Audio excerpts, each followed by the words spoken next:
किड्डीविंक्स में आपका स्वागत है, जहां छोटे दिल बड़ी कहानियों से मिलते हैं।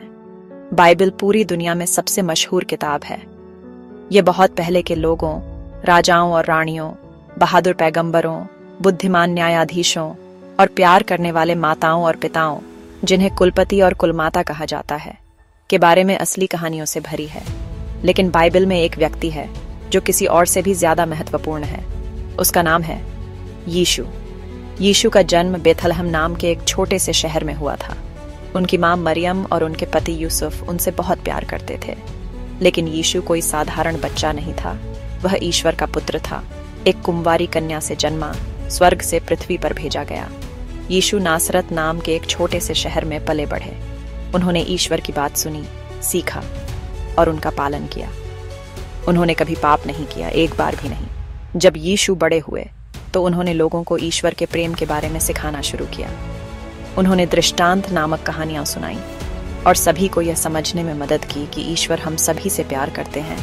वह सभी से प्यार करते थे, यहाँ तक कि उन्हें भी जिन्हें समाज ने बहिष्कृत कर दिया था, जैसे विकलांग और बीमार।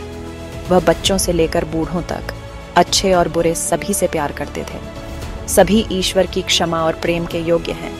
यीशु ने चमत्कार भी किए, जैसे एक अंधे व्यक्ति को ठीक करना और तूफानी पानी को शांत करना। यीशु लोगों को वापस जीवन में लाए। उन्होंने 2 रोटियों और 2 मछलियों से 5000 लोगों को खाना भी खिलाया। यीशु दयालु, विनम्र, प्रेमपूर्ण और सच्चाई से भरे हुए थे। मरने से पहले यीशु ने अपने सबसे करीबी दोस्तों के साथ एक विशेष भोजन साझा किया। उन्होंने उन्हें बताया कि वह जल्द ही अपना जीवन देंगे, इसलिए नहीं कि उन्होंने कुछ गलत किया, बल्कि हमारे पापों की सजा लेने के लिए, ताकि हम फिर से ईश्वर के करीब हो सकें।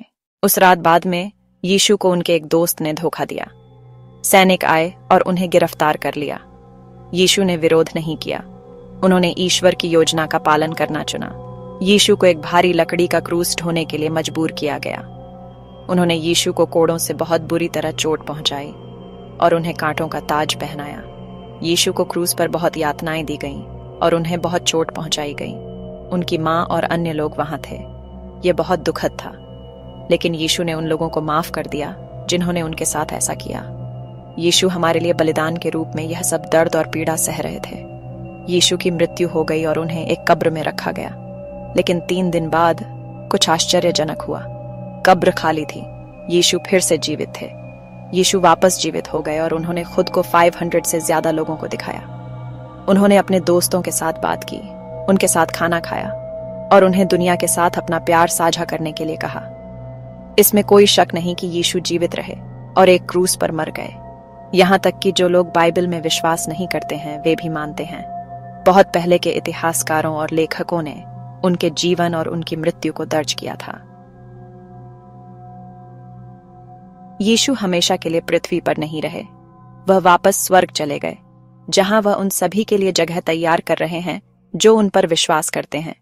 यीशु की कहानी ईश्वर के पुत्र की कहानी है, जो मानव रूप में पृथ्वी पर आए, एक परिपूर्ण जीवन जिया, हमें प्यार और सच्चाई दिखाई और खुद को क्रूस पर दे दिया, ताकि हमें क्षमा किया जा सके और हमेशा उनके साथ रह सकें। अगर आप ईश्वर से क्षमा मांगते हैं और मानते हैं कि यीशु आपके पापों के लिए क्रूस पर मर गए, तो आपको क्षमा कर दिया जाएगा और आप हमेशा के लिए स्वर्ग में रहेंगे। किड्डीविंक्स से जुड़ने के लिए धन्यवाद। अगली बार बाइबल से एक और बड़ी कहानी के लिए फिर मिलते हैं। अधिक किड्डीविंक एडवेंचर्स के लिए लाइक, सब्सक्राइब और बेल आइकन को दबाना न भूलें।